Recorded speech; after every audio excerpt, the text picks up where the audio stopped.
Hi friends, ಮನೆಯಲ್ಲೇ simple ಆದ ಟೇಸ್ಟಿಯಾದ garlic ಬ್ರೆಡನ್ನು ಮಾಡ್ಕೊಬೋದು. ಹೇಗೆ ಅಂತ ತೋರಿಸ್ಕೊಳ್ತೀನಿ. ನಾನಿಲ್ಲಿ ಒಂದು 7ರಿಂದ 8 ಎಸಲು ಗಾರ್ಲಿಕ್ಕನ್ನು ಸಿಪ್ಪೆ ತೆಗೆದು ಅದನ್ನ ತುರ್ಕೊತಾ ಇದ್ದೀನಿ. Next butter, 1 table spoon butter, ಸ್ವಲ್ಪ ಚಿಲ್ಲಿ ಫ್ಲೇಕ್ಸು, ಒಂದು ಸ್ವಲ್ಪ ಆರಿಗ್ಯಾನೋ ಹಾಕಿ ಚೆನ್ನಾಗಿ ಮಿಕ್ಸ್ ಮಾಡ್ಕೊಬೇಕು. ನಾನು ಸಾಲ್ಟೆಡ್ ಬಟರ್ ತೊಗೊಂಡಿರೋದ್ರಿಂದ ಸಾಲ್ಟ್ ಹಾಕೋತಾ ಇಲ್ಲ. ನೀವೇನಾದರೂ ಅನ್ಸಾಲ್ಟೆಡ್ ಬಟರನ್ನು ತೊಗೊಂಡ್ರೆ ಸ್ವಲ್ಪ ಉಪ್ಪನ್ನು ಹಾಕ್ಕೊಳ್ಳಿ.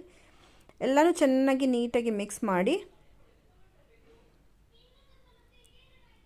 ಬ್ರೆಡ್ ಸ್ಲೈಸಸ್ಗೆ ನೀಟಾಗಿ ಸ್ಪ್ರೆಡ್ ಮಾಡ್ಕೊಬೇಕು. ಒಂದು ಸೈಡ್ ಮಾತ್ರ ಸ್ಪ್ರೆಡ್ ಮಾಡ್ಕೊಳ್ಳಿ. ಫಸ್ಟು ಒಂದು ಸೈಡ್ ಸ್ಪ್ರೆಡ್ ಮಾಡಿಕೊಂಡು ತವಾ ಮೇಲೆ ಈ ಥರ ಉಲ್ಟಾ ಇಟ್ಕೊಳ್ಬೇಕು. ಯಾವ ಕಡೆ ಸ್ಪ್ರೆಡ್ ಮಾಡಿದ್ರಿ ಅಲ್ಲಿ. ನೆಕ್ಸ್ಟು ಉಳಿದಿರೋಂಥ ಗಾರ್ಲಿಕ್ ಬಟರ್ನ ಇನ್ನೊಂದು ಕಡೆ ಸ್ಪ್ರೆಡ್ ಮಾಡಿಕೊಂಡು ಎರಡೂ ಕಡೆ ನೀಟಾಗಿ ರೋಸ್ಟ್ ಮಾಡಿದ್ರೆ ಗಾರ್ಲಿಕ್ ಬ್ರೆಡ್ ಮನೆಯಲ್ಲೇ ರೆಡಿ ಆಯಿತು.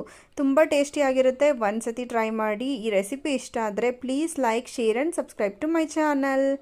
ಬಾಯ್.